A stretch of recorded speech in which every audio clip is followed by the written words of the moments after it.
10억을 빚진 사람을 그래 탕감해 줄게. 말하자면 엄청난 죄를 지었는데 깨끗이 용서해 주겠어. 이렇게 됐다는 얘기거든요.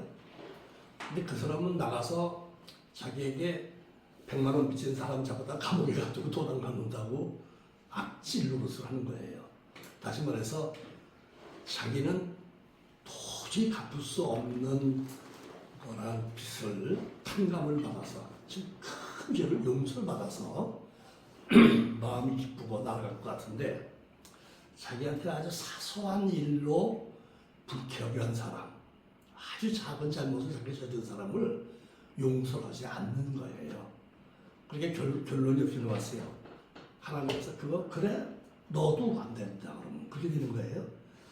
우리가 그 찬송 부를 때도 내 안과 박 다 씻으사 그런 찬송 불렀잖아요.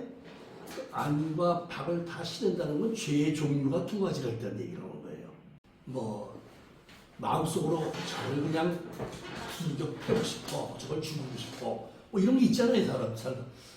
내면의 죄와 표현된 죄, 노출된 죄를 다 씻으사. 찬송을 그렇게 불러요, 우리가. 그러니까 우리가 드러나지 않는, 아직 노출되지 않은 죄, 내면에 있는 것, 우리는 이것을 자칫 죄가 아니라고 생각할 수 있어요. 이거 뭐 행동을 한 거 아니니까. 그래서 이 죄 문제가 내적인 것과 외적인 것이 있다는 걸 말해주고, 우리가 회개할 때 내적인 것과 외적인 것을 주님이 다 용서해 주세요. 우리가 회개를 하는 거예요. 그게 찬송도 이렇게 부르고. 그래서 이 용서라는 문제가요, 이게 굉장히 심각한 거예요, 사실은. 그 연인 관계에 살인 사건이 많이 생기죠. 칼로 찔러서 죽이고 뭐 서울대학 의대생이 자기 애인을 죽였잖아요. 5층 옥상에서. 이 서울대 학생은 500점 만점에 수능 시험에 500점 만점을 받은 사람이에요. 그럼 무슨 생각을 갖고 있을까요? 난 천재다. 무지하게 잘난 거예요, 자기는. 자기만큼 똑똑한 사람이 없는 거예요, 대한민국에 지금. 근데 저 여자는 자기만 못해. 그렇잖아요, 벌써. 자기는 만점짜리고 몇 점짜리인지 모르지만은. 근데 감히 나를 차발로 크게 죽이는 거예요, 그거. 못 견디는 거예요. 이게 이제, 우리가 흔히 그냥 그 나르시스트라고 그러는데 그런 경우를. 이 정치인들 보면 나르시스트가 무지하게 많아요. 자기만 잘난 거야, 자기만. 그래서 정치를 보면 사람이 다 망가지게 돼 있어요. 그리고 정치하는 사람 자체가 그런 종류의 사람들이 정치해요, 또 성향이. 그러니까 이제 맨날 저렇게 뭐 싸우고 난리치고 뭐 얘기가 안 되니까. 바보와 천재 중에 행복지수가 높은 사람이 누굴 것 같아요? 천재? 천만의 말씀이에요. 천재는 행복지수가 낮아요. 자기가 천재인 거에 걸맞는 조건들이 세상에 잘 안 맞아, 안 돼. 자기 이렇게 잘나서 자기 이렇게 돼야 되는데 그게 안 되는 거예요. 사람들도 자기 그렇게 알아주지 않고. 바보는요, 그냥 행복한 사람이에요. 이 세상에서 제일 행복한 사람이 바보라고 그러는 거예요. 바보는 가서 툭 쳐도 왜 쳐요 소리 안 해. 그냥 맞았다 하고 넘어가. 욕을 해도 실실 웃어. 요새는 바보를 보기가 힘들어요. 근데 제가 어렸을 때는 바보가 더 있었어요. 그래서 애들이 전부 놀려. 그렇잖아요. 야 바보야. 이름이 바보가 돼버려. 바보야. 가서 찝쩍거리고 뭐 발로 차고. 그래도 화를 안 내고 실실 웃어. 이 바보는 항상 행복한 거예요. 그게 항상 웃어요. 항상. 근데 천재는요, 비교를 해. 항상 넌 나만 못해. 네가 건방지게 이렇게 나와요. 네가 나한테 감히 이렇게 나오는 거예요. 그러니까 못 견뎌요. 그래서 우리가 이 세상 살아가는데 바보로 사는 사람처럼 행복한 사람이 없다. 행복 지수 따질 때는 바보는 행복해요. 천재는 아주 불행해요. 저도 친구들 중에 한 3사람 정도는 객관적으로 천재로 인정받는 그런 사람들이 있어요. 지금도 한 사람 있어요. 엊그제도 만나고 왔어요. 만나서 5시간 동안을 얘기를 하는데 그 상대편이 얘기한 건 3시간이고 난 2시간밖에 안 해. 계속 자기 천재니까. 그리고 천재가 아닌데 천재로 착각하는 사람들도 많아요 또. 그래서 그런 사람을 나르시스트라고 그러는 거예요. 나르시스트. 그 사람도 자기가 굉장히 잘난 줄 알고 자기 자랑을 많이 해야 되고 그래서 지금 사람들이 싫어하게 되고 이제 그런 거예요. 이 용서 문제가 뭘 제목이 이게 지금 그 용서하지 않은 죄라고 여기 되어 있는데 사실은 용서하지 않는 죄예요. 은이 아니고 능이에요. 그래야 이게 맞아요. 은이 들어가면은 과거에 내가 잘못한 사람을 용서하지 않았다는 게 되는 거예요. 과거형의 시제가. 근데 용서하지 않는 죄하면 모든 죄가 해당되는 거예요. 시제와 관계없어. 과거, 현재, 미래 관계가 없어요. 그래서 용서하지 않는 건 죄다. 그러면 이제 이게 상당히 기분 나쁜 소리예요. 왜? 죄 지은 사람이 나쁘지 용서 안 하는 사람이 왜 나쁘냐 이거예요. 그렇잖아요, 우리가. 자칫 그런 생각을 하게 돼 있어요. 아, 저놈이 나한테 잘못해놓고 뭐 이렇게 나가는 거야. 그래서 용서 안 한 것도 죄라고 그러면은 굉장히 억울하다는 생각이 들고 평가가 잘못됐다, 판단이 잘못됐다 이렇게 생각할 수가 있는 거예요. 근데 성경은 용서하지 않는 걸 죄라고 규정했어요. 베드로가 많이 용서했나 봐, 아마. 그죠? 자기 주변에 뭐 생활하면서 그래서 그래 덕분 넘어가 뭐 다 용서하고 이런 경험이 아마 들어있는 것 같아요. 그래서 한 7번 용서하면 되죠? 하고 물어본 거예요, 예수님한테. 7번 용서하면 많이 한 거죠. 여러분, 한 사람을 7번 용서해 봤어요? 한 사람을. 용서했는데 또 이런 경우 있잖아요. 그 용서가 돼요? 아주 인내력을 발휘해서 2-3번까지는 용서할 수 있을지 모르는데 7번까지 용서 못해요. 상종을 안 해. 아예. 전 쓰레기야. 버리게 되어 있어요. 그래서 그래도 베드로는 그래도 자기는 그래도 용서 관대한 사람인 거지. 용서를 좀 많이 했다고 아마 생각을 했을 거예요. 그래서 예수님한테 이게 하나님 어떤 자랑 삼아 얘기하는 것처럼 되어 있어요. 이거 지금. 뭐라고 얘기해요? 7번쯤 용서하면 되지 않겠습니까? 이렇게 물어보는 거야. 자기 용서한다 이거지. 몇 번.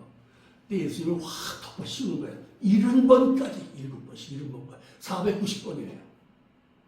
이게 차원이 달라지는 거예요.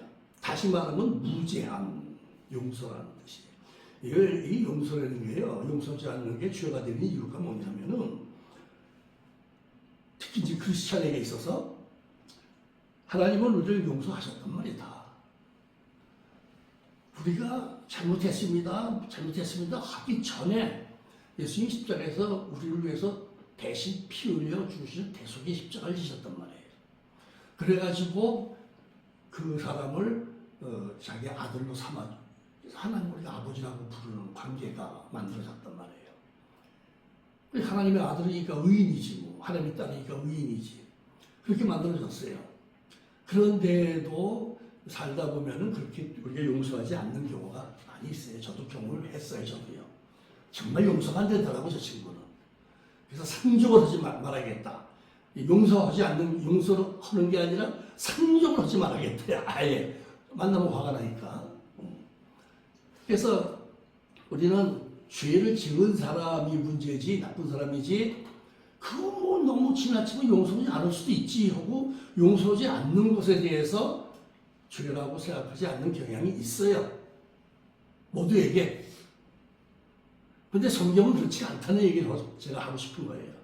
하나님은 우리에게 모든 죄를 여기도 지금 오늘 본문도 바로 그거 아니에요. 무제한적인 용서를 해야 된다. 이게 참 어려운 건데 뭐 하나님 그렇게 하라고 하시니까 싫어도 해야지 어떡합니까? 네, 그래서 내적인 것, 외적인 것, 표현된 것들 다 우리가 용서하면서 살아가는 것이 죄 안 짓는 방법. 그것도 죄니까. 용서하지 않는 게 죄라고 했으니까 용서해 주면서 살면은 너그러운 사람이 되는 거예요. 그럼 그 상대편이 저 사람 참 이렇게 좁혀보게 돼 있어요. 근데 용서를 안 해주고 미워하고 넌 안 돼 이렇게 해버리면은 영원히 원수가 되버려요. 그래서 용서하는 것이 지혜다 이렇게도 말할 수가 있다. 그런 뜻이 되겠습니다. 우리 오늘 이 말씀을 보면 예수님 시대까지는요. 예수님 시대에는 기독교가 아직 탄생하기 전이죠. 예수님이 십자가에 죽고 부활하시고 해서 이제 기독교가 만들어진 거고 그 이전까지 유대 사회에는 그 유대교라고 하는 종교가 있었잖아요. 모세의 율법을 따르는 종교. 아주 엄격한 처벌이 따르는 율법. 그래서 누구나 다 이걸 지킬 수가 없다라고 다 결론이 나 있었어요. 그 당시에도. 그런데 그렇게 그 율법이 엄격한데 그 시대에 예수님이 살아있던 그 시대 1세기에 유대교회에는 종파가 4개가 있었어요. 성경에 자주동작하는 바리새파. 이 사람들은 율법 준수주의자이기 때문에 율법을 가르치고 율법으로 판단하는 사람들이에요. 재판관도 전부 이런 그 바리새인들이 했어요. 거의 다. 그러니까 이 사람들은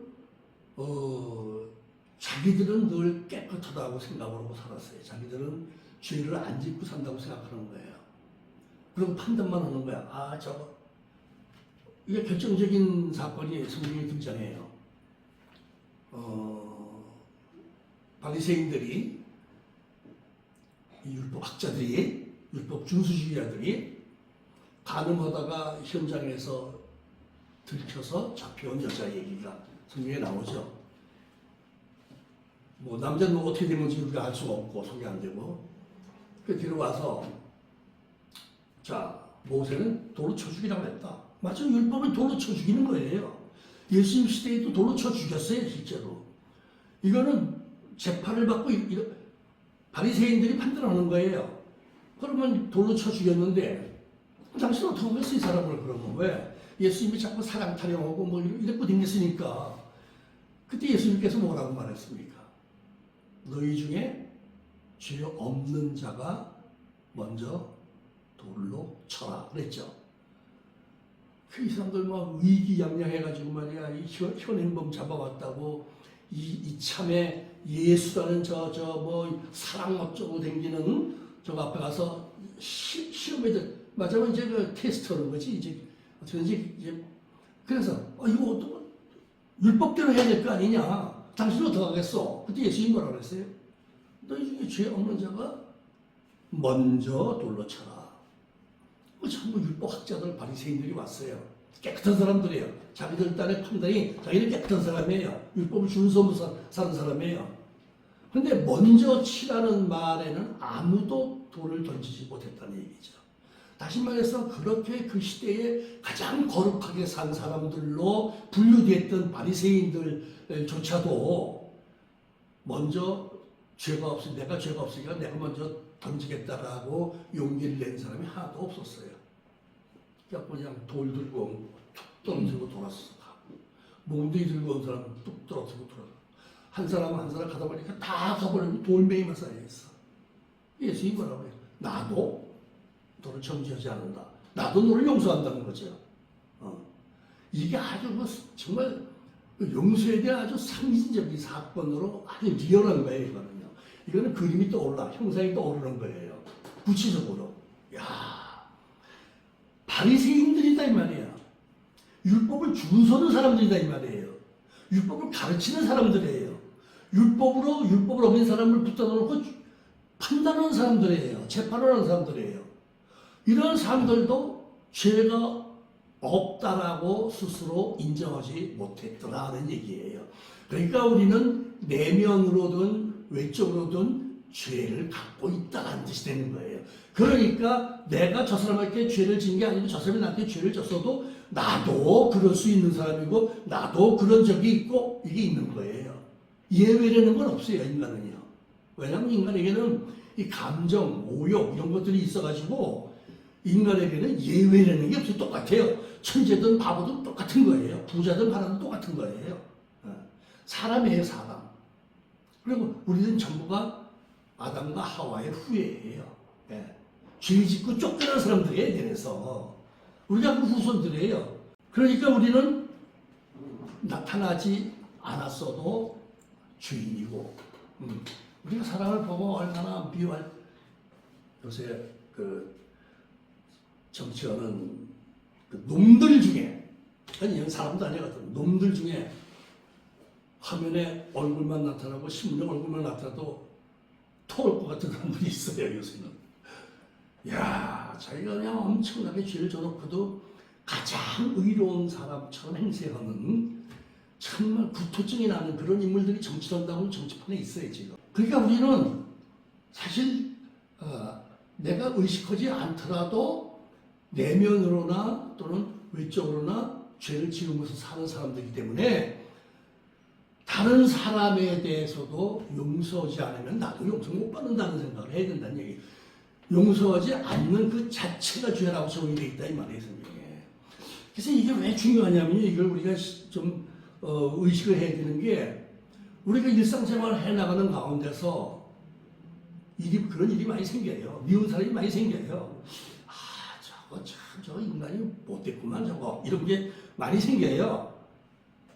그거 다 미워서 밉다고 판단하고 정죄하고 살아가면은 이 세상 평안하게 못 살아요.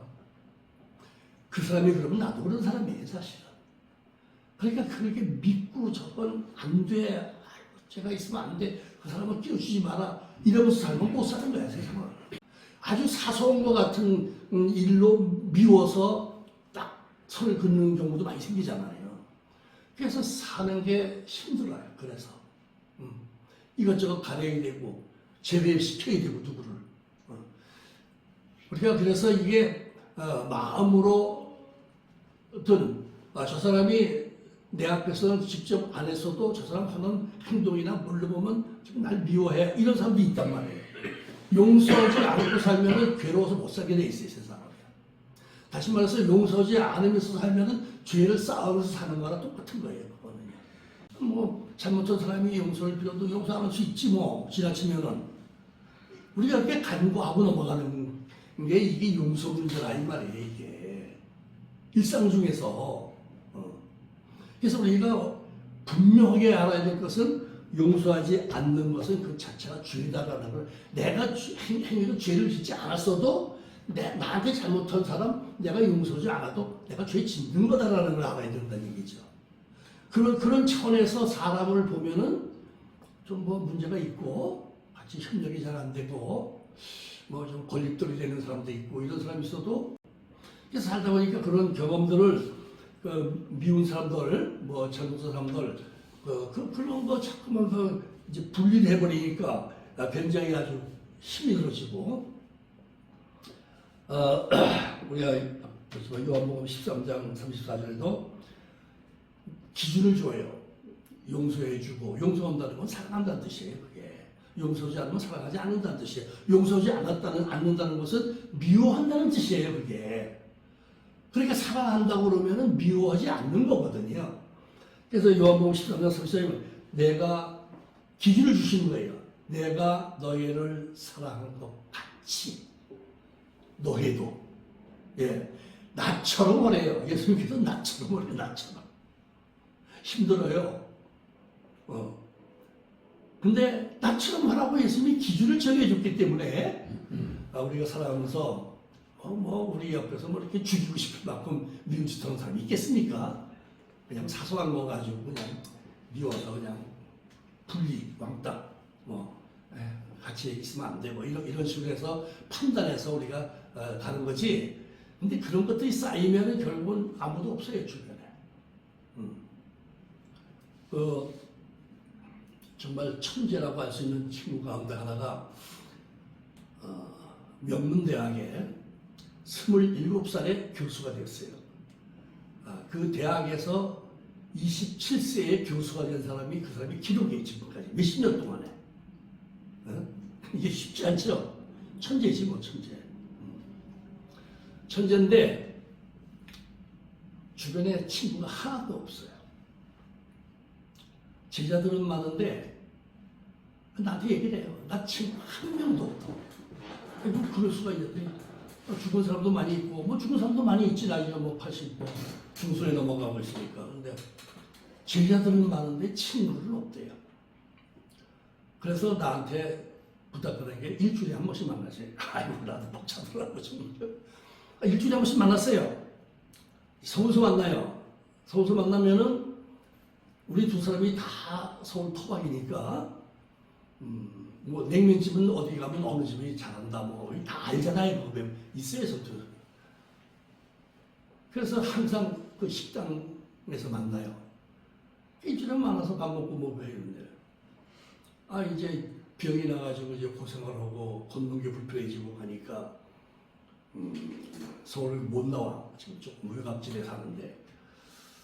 그래서 일주일에 한 번씩은 도저히 만날 수가 없어요. 내가 2시간 걸려. 2시간. 제가 전철 타고 바꿔 타고 가면 2시간이 걸리더라고. 너무 많이 걸려. 그래서 12시에 만나려면 10시에 나가야 되고, 거기서 4시에 출발하면 집에 오면 6시가 되는 거예요.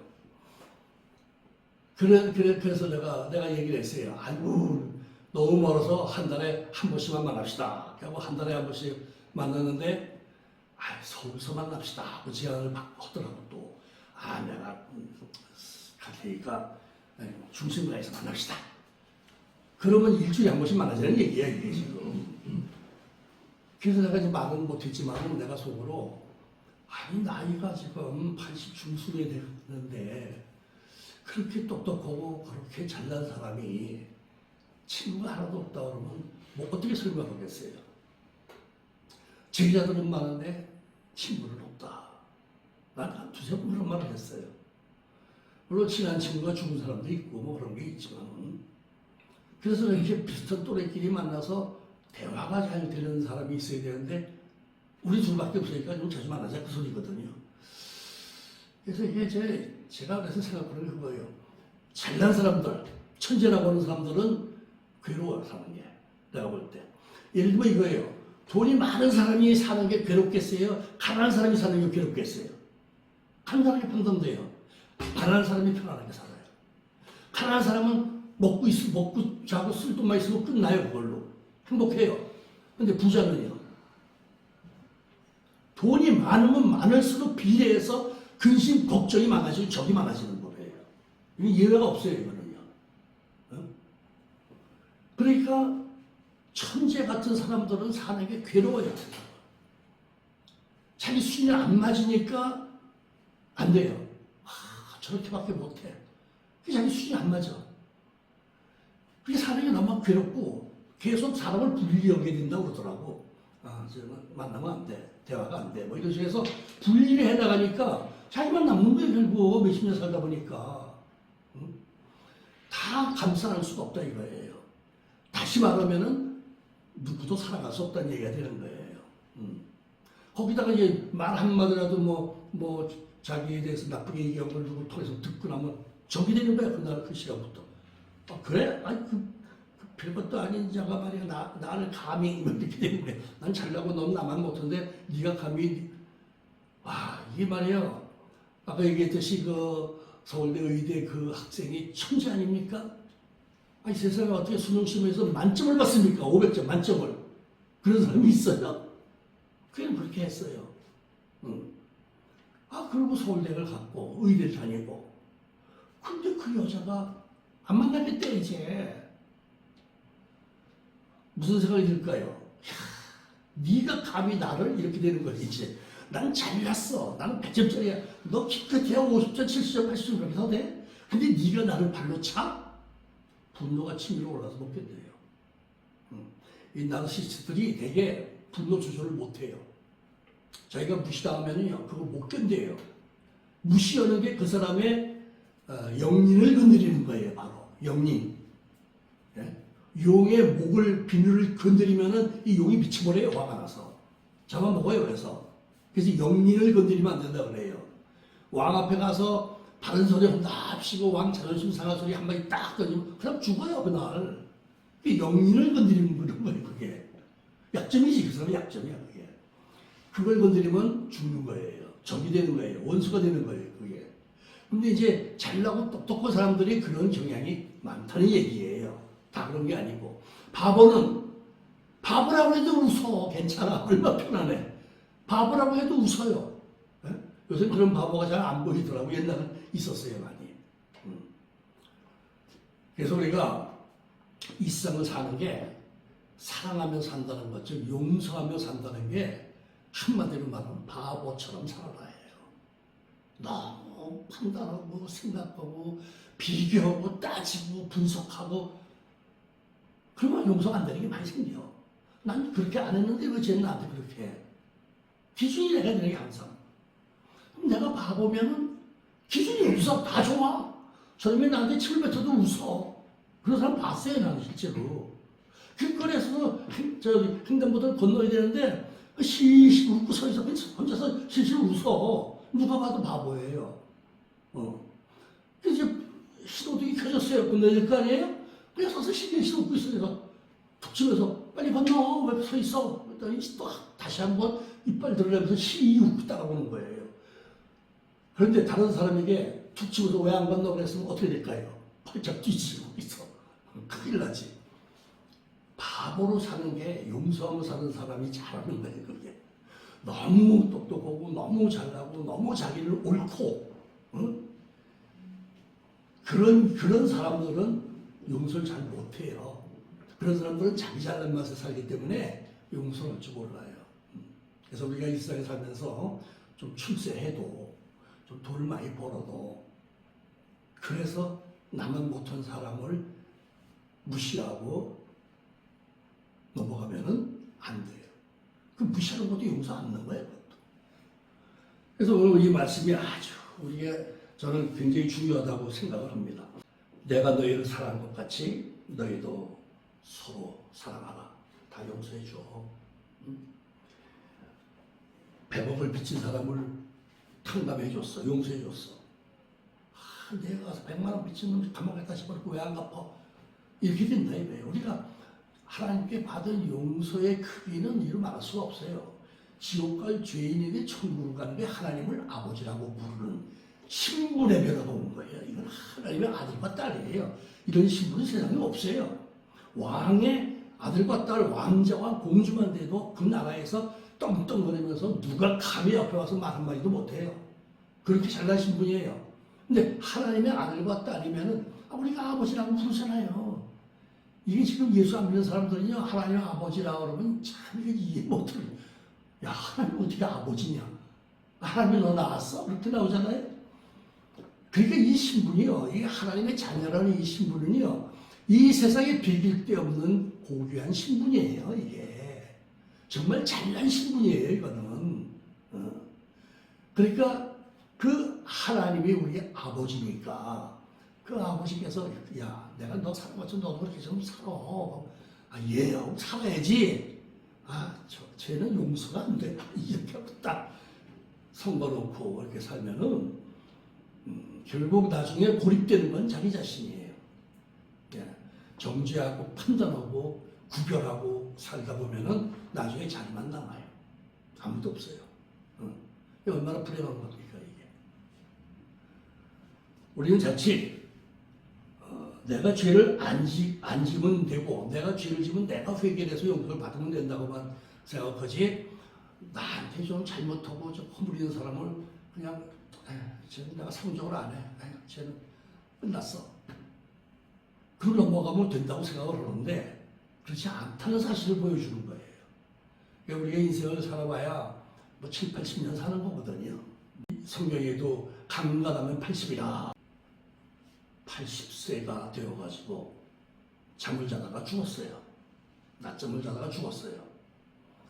죽었는데 깨어보니까 자기가 염라대왕 앞에 와 있더라는 거지. 그래서 이제 자다가 날벼락을 맞아서 거 가가지고 그래도 좀 사인이라도 보내주시고 일로 들어오지.